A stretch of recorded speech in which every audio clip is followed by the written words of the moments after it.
ಈಗಾಗಲೇ ನೀವು ಬೇರೆ ರಿವ್ಯೂಸ್ನ ನೋಡಿರಬಹುದು, ರಿವ್ಯೂಸ್ನ ಓದಿರಬಹುದು. ಹಾಗಾಗಿ ನನ್ನ ಈ ರಿವ್ಯೂನ ನಾನು ಸಂಕ್ಷಿಪ್ತವಾಗಿಡ್ತೀನಿ. ವಿನೋದ್ ವಿ ಅವರ the rise of Ashoka, the rise of Satish Ninasam ಆಗ್ಲಿ ಅನ್ನೋದು ನನ್ನ ಆಸೆ ಆಗಿತ್ತು. ಅದು ಹಾಗೆ ಆಗಬಹುದು ಅನ್ನೋ ಸುಳಿವು ನಂಬಿಕೆ ನನಗೆ 3 ಸನ್ನಿವೇಶಗಳಲ್ಲಿ ಸಿಕ್ತು. ಮೊದಲನೇದು, ಬರಹಗಾರ ಟಿ.ಕೆ. ದಯಾನಂದ್ ಅವರು ಸುಮಾರು ತಿಂಗಳ ಮುಂಚೆನೆ ಅಥವಾ ಮೇ ಬಿ ಸುಮಾರು ಒಂದೂವರೆ ವರ್ಷ ಆಗಿರಬಹುದೇನೋ, ಆಗ ಒಮ್ಮೆ ಸಿಕ್ಕಾಗ ಎಲ್ಲೋ ಅವರು ನನಗೆ ಈ ಬ್ಲೇಡು ಕ್ಷೌರಿಕರ ವೃತ್ತಿ ಯುದ್ಧ ಭೂಮಿಯ ಬ್ಯಾಕ್ ಡ್ರಾಪ್ ನಲ್ಲಿ ಅಂತ ಒಂದು ಸಣ್ಣ ವಿಚಾರವನ್ನ ಹೇಳಿದ್ರು ಐತಿಹಾಸಿಕ ನೋಟದಲ್ಲಿ. ಅದು ನನ್ನನ್ನ ಆಗ್ಲೇನೆ ಅಚ್ಚರಿಗೊಳಿಸಿತ್ತು. ಎರಡನೇದು, ಪೂರ್ಣಚಂದ್ರ ತೇಜಸ್ವಿ ಅವರ ಹಾಡುಗಳನ್ನ ಕೇಳಿದಾಗ ಅದು ನನಗೆ ಒಂದೊಳ್ಳೆ ಭರವಸೆಯನ್ನ ನೀಡಿತ್ತು ಈ ಚಿತ್ರದ ವಿಚಾರದಲ್ಲಿ. ಚಿತ್ರಮಂದಿರದಲ್ಲಿ ಚಿತ್ರವನ್ನ ನೋಡುವಾಗ್ಲೂ ಕೂಡ, ಆ ಚಿತ್ರಮಂದಿರದಲ್ಲಿ ಈ ಹಾಡುಗಳನ್ನ ಕೇಳಿಸ್ಕೊಂಡಾಗ್ಲೂ ಕೂಡ ಆ ಅನುಭವ ಹಾಗೆ ಇತ್ತು. ಸಪ್ತಮಿ ಗೌಡ ಅವರ ಇಂಟ್ರೊಡಕ್ಷನ್ಗೆ ಅಂತ ಮಾಡಿರುವ ಒಂದು ಬಿಟ್ ಸಾಂಗ್ ಕೂಡ ಚೆನ್ನಾಗಿತ್ತು.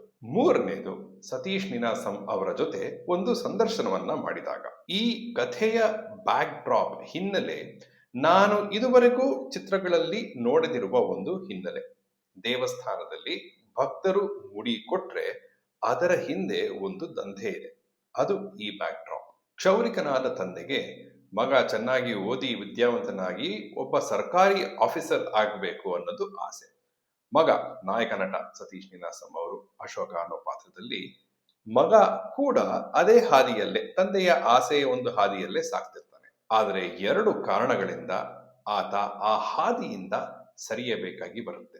ಒಂದು, ಸಮಾಜದಲ್ಲಿರೋ ಅಸಮಾನತೆ, ಅದರಿಂದ ನಾಯಕ ನಟನಿಗೆ ಒಂದು ಅವಕಾಶ ತಪ್ಪಿ ಹೋಗುತ್ತೆ. ಎರಡನೇದು, ಆ ಅಸಮಾನತೆಯನ್ನ ತನ್ನ ವ್ಯಾಪಾರಕ್ಕೆ ಬಂಡವಾಳವಾಗಿ ಬಳಸಿಕೊಳ್ಳೋ ವಿಲನ್. ಈ ಕಥೆ ಒಬ್ಬ ನಾಯಕ ತನಗಾಗಿ, ತನ್ನ ತಂದೆಗಾಗಿ, ತನ್ನ ಜನರಿಗಾಗಿ ಒಬ್ಬ ವಿಲನ್ ವಿರುದ್ಧ ಹೋರಾಡೋ ಒಂದು ಕಥೆನೆ, ಒಂದು ರೆಗ್ಯುಲರ್ ಕಥೆನೆ. ಆದ್ರೆ ಇದರ ಹಿನ್ನೆಲೆ ನಾನಾಗ್ಲೇ ಹೇಳಿದ ಹಾಗೆ ಅದು ಹೊಸದಾಗಿತ್ತು.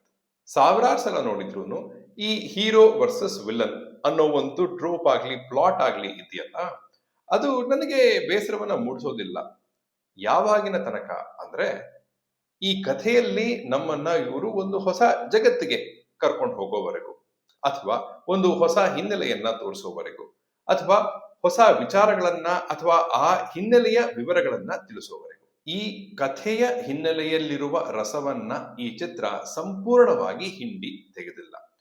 ಅಲ್ಲಲ್ಲಿ ಕೆಲವು ಒಳ್ಳೆ ಸನ್ನಿವೇಶಗಳು, ಕೆಲವು ಒಳ್ಳೆ ದೃಶ್ಯಗಳು ಇವೆ, ಆದ್ರೆ ಅಷ್ಟು ಮಾತ್ರ ಸಾಕಾಗ್ಲಿಲ್ಲ. Not all battles are fought in the battle field ಅನ್ನೋ ಅಡಿಬರಹವನ್ನ ಈ ಚಿತ್ರಕ್ಕೆ ನೀಡಿದ್ದಾರೆ.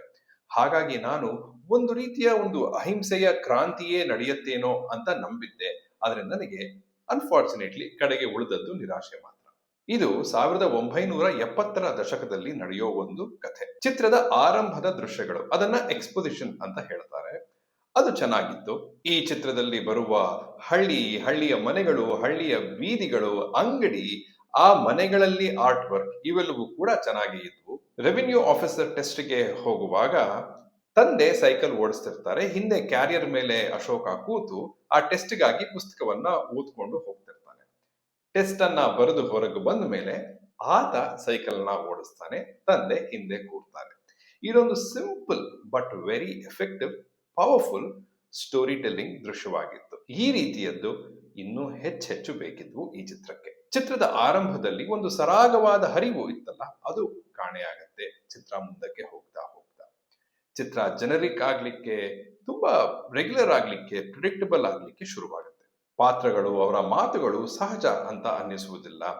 ವಿಲ್ಲನ್ ಪಾತ್ರವನ್ನ ಒಂದು ಬೇರೆ ರೀತಿಯಲ್ಲೇ ಕಟ್ಟಬೇಕು ಅನ್ನೋ ಉದ್ದೇಶ ಚೆನ್ನಾಗಿ ಕಂಡು ಬರುತ್ತೆ. ಆದ್ರೆ ಹಾಳೆಯಿಂದ ತೆರೆಗೆ ಆಗುವ ತರ್ಜುಮೆಯಲ್ಲಿ ಎಲ್ಲೋ ಎಡವಿದ್ದಾರೆ. ಚಿತ್ರವನ್ನು ನೋಡುವುದಕ್ಕೆ ಮುಂಚೆ ಈ ಅಶೋಕ ಬ್ಲೇಡ್ ಹರಿತವಾಗಿತ್ತು. ಚಿತ್ರದ ಆರಂಭದ ದೃಶ್ಯಗಳಲ್ಲೂ ಹಾಗೇನೆ. ಆದ್ರೆ ಚಿತ್ರ ಮುಂದಕ್ಕೆ ಸಾಗ್ತಾ ಸಾಗ್ತಾ ಈ ಬ್ಲೇಡ್ ಹೆಚ್ಚೆಚ್ಚು ಮೊಂಡಾಗ್ತಲೇ ಹೋಯ್ತು, ಕೊನೆಗೆ ತುಂಡಾಯ್ತು. ಇದು ನನಗಾದ ಅನುಭವ.